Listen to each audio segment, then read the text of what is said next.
Hello दोस्तों, unique classes Jodhpur में आपका स्वागत है। आइए आज एक महत्वपूर्ण सीरीज लेकर आए हैं जिससे आने वाले एग्जाम के लिए बहुत ही महत्वपूर्ण हो, बहुत ही इंपोर्टेंट क्वेश्चन हो। रोजाना सुबह 7 बजे करंट अफेयर्स के साथ आइए आज एक मोटिवेशन लाइन के साथ अपनी क्लास को शुरू करते हैं। संतोष ही सबसे बड़ा धन है। जब किसी व्यक्ति के पास जब धैर्य होता है, संयम होता है, संतोष होता है, तो उसके पास सबसे बड़ा धन है। जिसके पास संतोष है उसके पास स्वास्थ्य है, खुशी है, धनवान है एवं एजुकेशन है। लेकिन जो व्यक्ति सबसे ज्यादा एक्साइटेड होता है, जो एकदम पाना चाहता है, वो कभी भी उतना नहीं प्राप्त कर सकता जितना व्यक्ति के पास संतोष है। उसी के साथ आज अपने फर्स्ट क्वेश्चन की शुरुआत करते हैं कि हाल ही में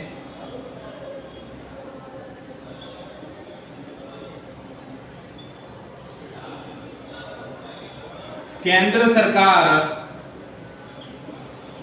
ने कितने राज्यों में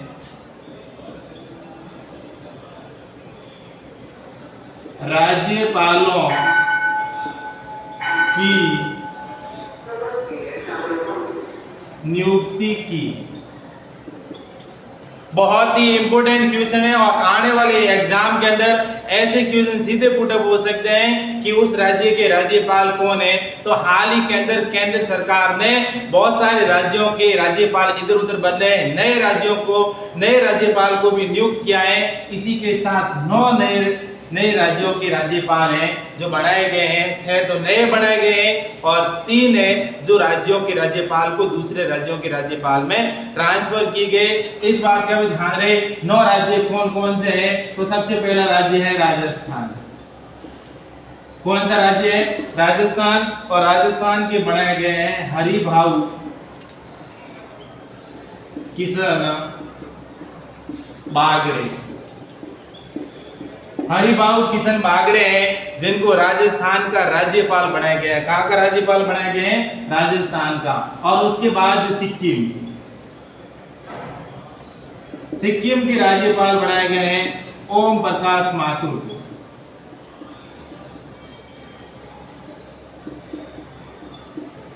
और उसके बाद तीसरा है पंजाब।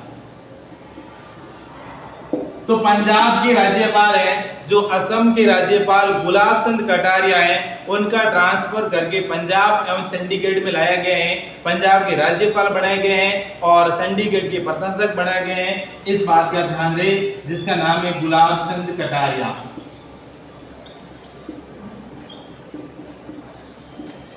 तो गुलाब चंद कटारिया को है जो पंजाब का तो राज्यपाल बनाया गया है, लेकिन चंडीगढ़ का क्या बनाया गया है? प्रशासक बनाया गया है। इस बात का भी ध्यान रहे। और उसके बाद और नंबर है वो है झारखंड। तो झारखंड के राज्यपाल किसे बनाया गया है? ये बहुत ही महत्वपूर्ण क्वेश्चन है। और झारखंड के राज्यपाल है संतोष कुमार गंगवार। संतोष कुमार गंगवार को है जो झारखंड का राज्यपाल बनाया गया। और उसके बाद देखो छत्तीसगढ़।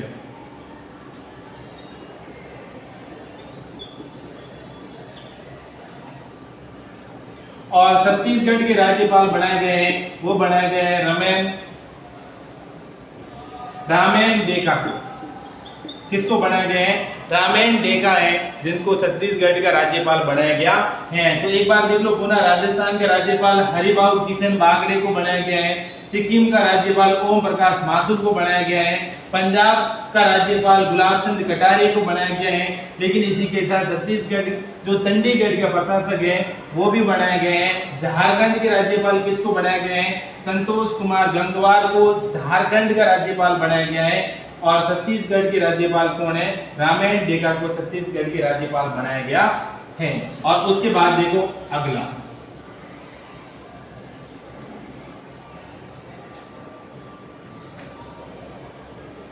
तो महाराष्ट्र के राज्यपाल किसे बनाया गया है?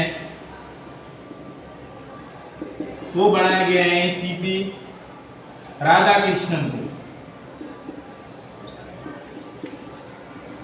सीपी राधाकृष्णन को है जो झारखंड का है, महाराष्ट्र का राज्यपाल बनाया गया है। और उसके बाद देखो असम का राज्यपाल किसे बनाया गया है?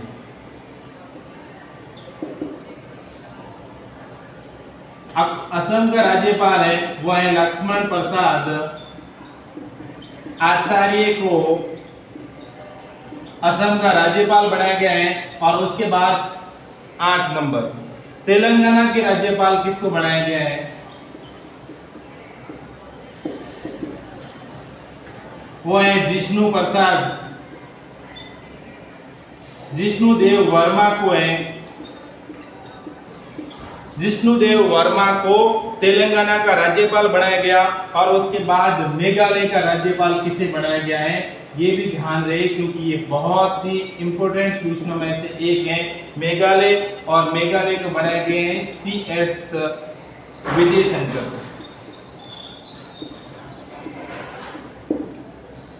तो इस बात का ध्यान दें कि महाराष्ट्र के राज्यपाल किसे बनाया गया है? तो सीपी राधाकृष्णन को बनाया गया है। असम के राज्यपाल किसे बनाया गया है? तो लक्ष्मण प्रसाद आचार्य को बनाया गया है। तेलंगाना के राज्यपाल किसे बनाया गया है? जिष्णुदेव वर्मा को बनाया गया है। और मेघालय के राज्यपाल किसे बनाया गया है? विजय शंकर को बनाया गया है। और इसके साथ असम के साथ में मणिपुर का अतिरिक्त प्रभार भी उनको दिया गया है। इस बात का ध्यान रहे, ये बहुत ही महत्वपूर्ण क्वेश्चन में से एक है कि किस राज्य का किसे राज्यपाल बनाया गया है। उसके बाद देखो क्वेश्चन नंबर 2।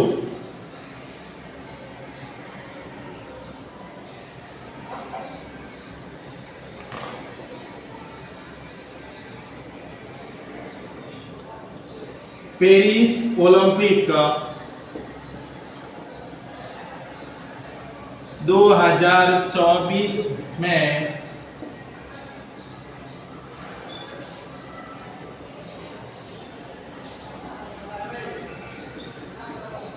ब्रॉन्ज मेडल जीतने वाली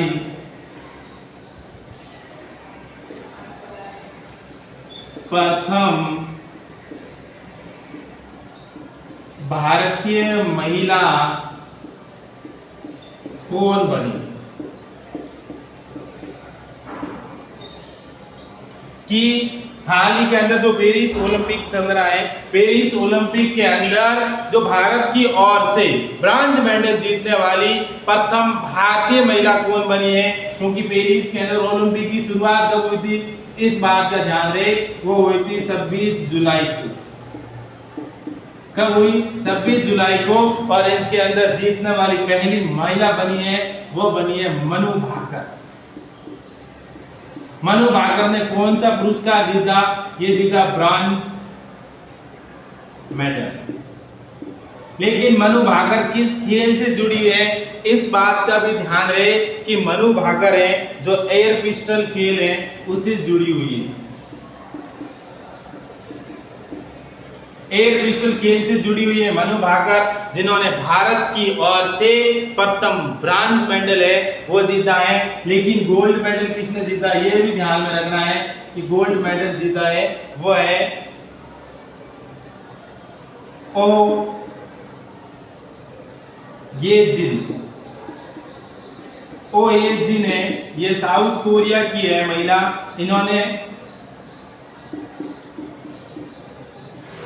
इन्होंने ये जो गोल्ड मेडल जीता है और उसके साथ ब्रॉन्ज मेडल किसने जीता है? मनु भाकर ने जीता है। हमारे लिए बड़ी गर्व की बात है क्योंकि पेरिस ओलंपिक के अंदर करीबन 10,000 जो खिलाड़ी हैं इस खेल के अंदर भाग ले रहे हैं, जिनका आयोजन कब हुआ है? 26 जुलाई से उनका आयोजन चल रहा है। उसके बाद देखो अगला क्वेश्चन।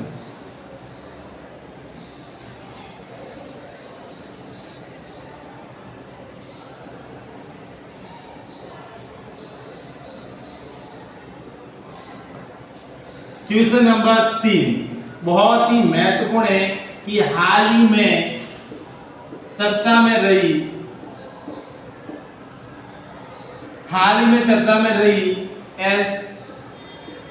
S-400 मिसाइल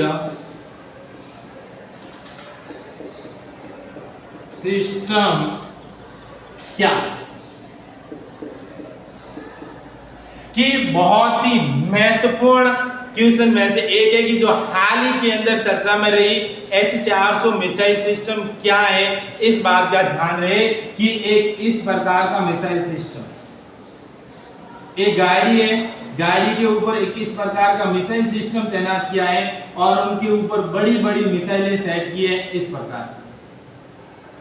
ठीक है, एक गाड़ी है सेना की और उस गाड़ी के ऊपर इस प्रकार की मिसाइल सिस्टम की है कि वो 1 मिनट के अंदर 400 से ज्यादा है जो रॉकेट को दाग सकती है, रॉकेट को उड़ा सकती है। और ये किसका सिस्टम है, इस बात का ध्यान रहे कि ये सबसे पहला पॉइंट तो ये है कि 400 किलोमीटर दूर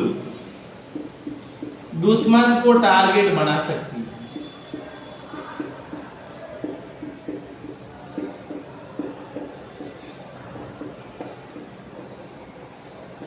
तो कितने किलोमीटर दूर है तो दुश्मन को टारगेट बना सकती है, तो इस बात का ध्यान रहे कि 400 किलोमीटर दूर है जो दुश्मन को क्या बना सकती है, टारगेट। और दूसरी बात पॉइंट नंबर 2, ये एयरफोर्स का मिसाइल सिस्टम है।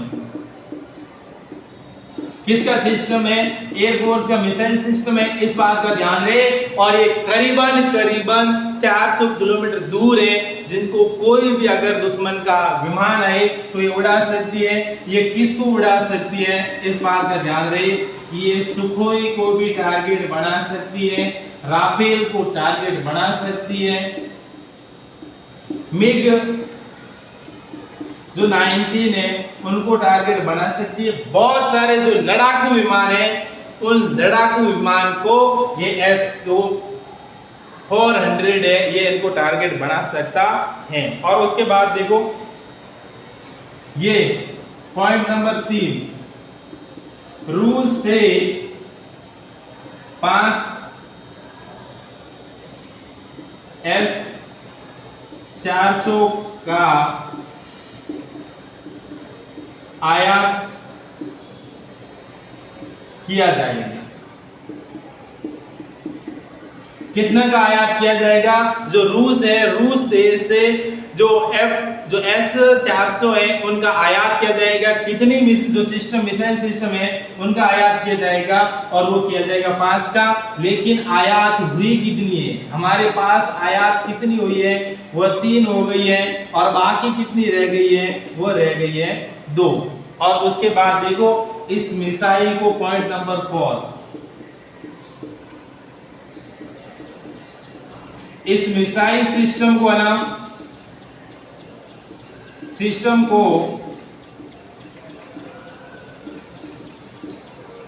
पाकिस्तान प्लस चीन की सीमा पर है जो तैनात किया गया है। किसकी सीमा पर तैनात किया गया है, पाकिस्तान और चीन की सीमा पर है, इनको तैनात किया गया है। हर सिस्टम को नाकामयाब करने में सक्षम है H-400, इस बात का ध्यान रहे। ये बहुत ही महत्वपूर्ण क्वेश्चन है क्योंकि हाल ही के अंदर ऐसे क्वेश्चन एग्जाम के अंदर आने की बहुत ज्यादा संभावना है, इस बात का भी ध्यान रहे। और उसके बाद देखो क्वेश्चन नंबर 4 क्या कहता है। Question number 4,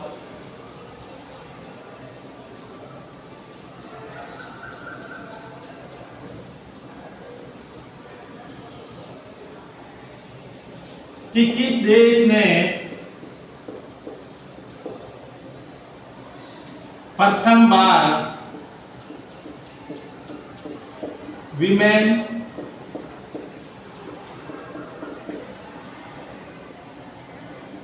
Asia cricket cup 2024 जीता है, कि ऐसा कौन सा देश है जिसने प्रथम बार है जो वुमेन्स एशिया क्रिकेट कप 2024 है उन्होंने जीत दर्ज की है। और उस देश के लिए बड़ी खुशी की बात है क्योंकि इन्होंने प्रथम बार है वो जीत दर्ज की है, जिसका नाम है श्रीलंका। जिसका नाम क्या है, श्रीलंका है। ये किस खिलाड़ी से संबंधित है, ये महिलाओं का क्रिकेट है और इस महिलाओं के क्रिकेट के अंदर इन्होंने इस जीत को दर्ज किया है, इस बात का ध्यान रहे। और ये आयोजन कहां पर हुआ था इस बात का भी ध्यान रहे कि किस जगह पर आयोजन हुआ है। ये क्वेश्चन पूछ सकते हैं कि विमेंस एशिया महिला क्रिकेट है, क्रिकेट का आयोजन किस जगह पर हुआ है। तो इनका आयोजन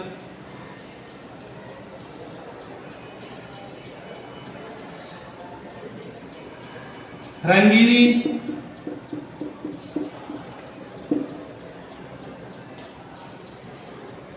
दाम्बुला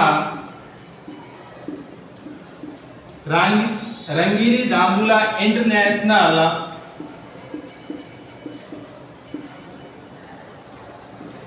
स्टेडियम श्रीलंका के अंदर है, इनका आयोजन हुआ था। इस बात का ध्यान दें। और इसके उप विजेता कौन है, तो उप विजेता है भारत। कौन है उप विजेता?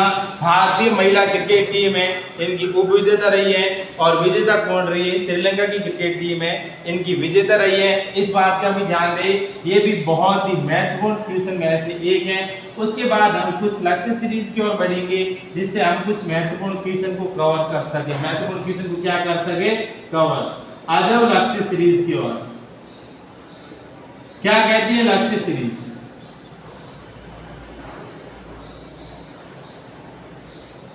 लक्ष्य सीरीज कहती हैं सरायदेव मोईदम यूनेस्को विश्व धरोहर स्थल को हाल ही में किसको शामिल किया गया है? स्थल को किस जगह पर यूनेस्को विश्व धरोहर है स्थल है उनमें शामिल किया गया है। इस बात का भी ध्यान रहे।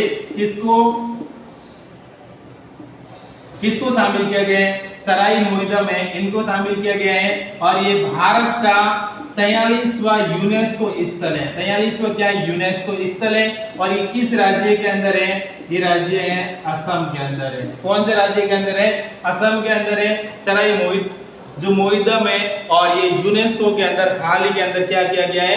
शामिल किया गया है। इस बात का भी ध्यान रहे। और उसके बाद देखो पॉइंट नंबर 2 लक्ष्य सीरीज का, जो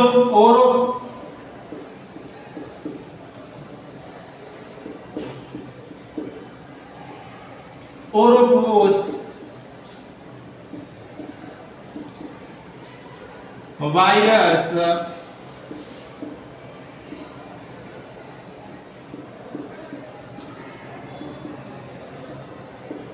किससे संबंधित है? जो ओरोपोस वायरस है ना, वो किससे संबंधित है?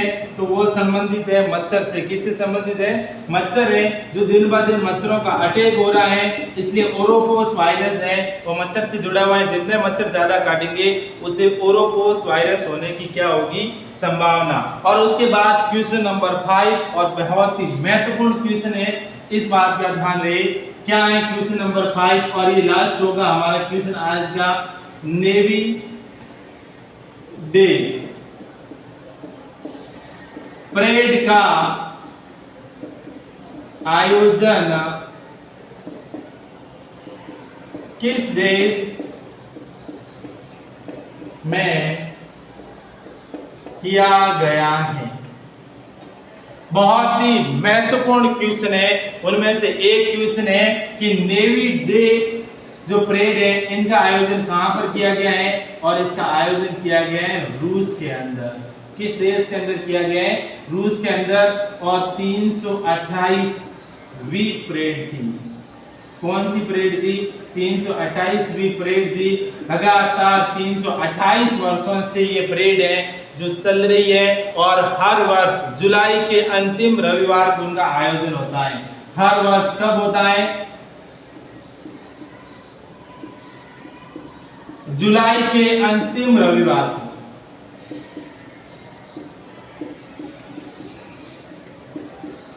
अंतिम रविवार को है इनका आयोजन होता है। कहां पर होता है? रूस के अंदर होता है। और रूस के राष्ट्रपति व्लादिमीर पुतिन है जो इस परेड का है निरीक्षण करते हैं। और उसके बाद देखो और इसके अंदर भारत की ओर से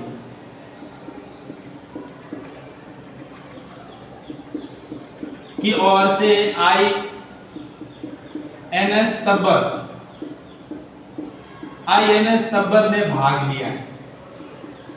आईएनएस तब्बर ने क्या लिया है? भाग लिया है। इस बात का भी ध्यान रहे कि भारत की ओर से आईएनएस तब्बर ने भाग लिया है और 200 प्लस जहाजों ने, विश्व के 200 प्लस जहाजों ने इस परेड के अंदर भाग लिया है जिनका आयोजन रूस के अंदर किया जाता है। इस बात का भी ध्यान रहे। और उसके बाद मैं कुछ लक्ष्य सीरीज की ओर वापस बढ़ना चाहूंगा क्योंकि वो बहुत ही महत्वपूर्ण लक्ष्य सीरीजों में से एक है।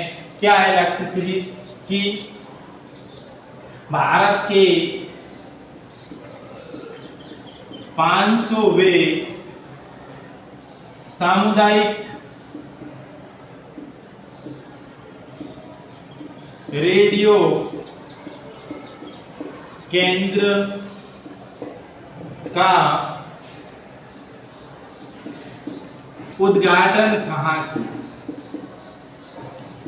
तो भारत का ऐसा कौन सा 5वें जो रेडियो केंद्र है, सामुदायिक रेडियो केंद्र है, उनका आयोजन कहां किया गया है? वो किया गया है आइजोल के अंदर। किस राजधानी में किया गया है? आइजोल के अंदर किया गया है 500वें। और आइजोल किसकी राजधानी है? ये है मिजोरम की राजधानी। और 500वें सामुदायिक रेडियो केंद्र का है जो आयोजन किया गया है। वहां के स्थानीय लोगों को इनके बारे में जानकारी प्रदान करेगा और उसके बाद उनकी विभिन्न क्षेत्र के अवलोकन भी करेगा कि इस क्षेत्र के अंदर कौन सी घटना हुई है। न्यू लोगों को क्या करेगा? अपडेट करेगा। और उसके बाद देखो अंडमान निकोबार के डीजीपी,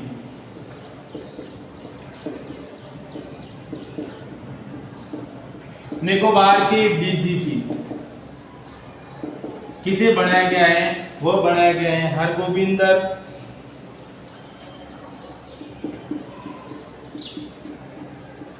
हरगोविंदर सिंह को है जो अंडमान और निकोबार का डीजीपी बनाया गया है। और उसके बाद एक लास्ट क्वेश्चन है कि नीता अंबानी को पेरिस ओलंपिक की सदस्य बनाई गई। ऐसे बहुत सारे क्वेश्चन हैं जो बहुत ही महत्वपूर्ण क्वेश्चन है और आने वाले एग्जाम के अंदर पूछ सकते हैं। अगर हमारे वीडियो पसंद आए तो शेयर, लाइक एंड सब्सक्राइब जरूर करें। Thank you.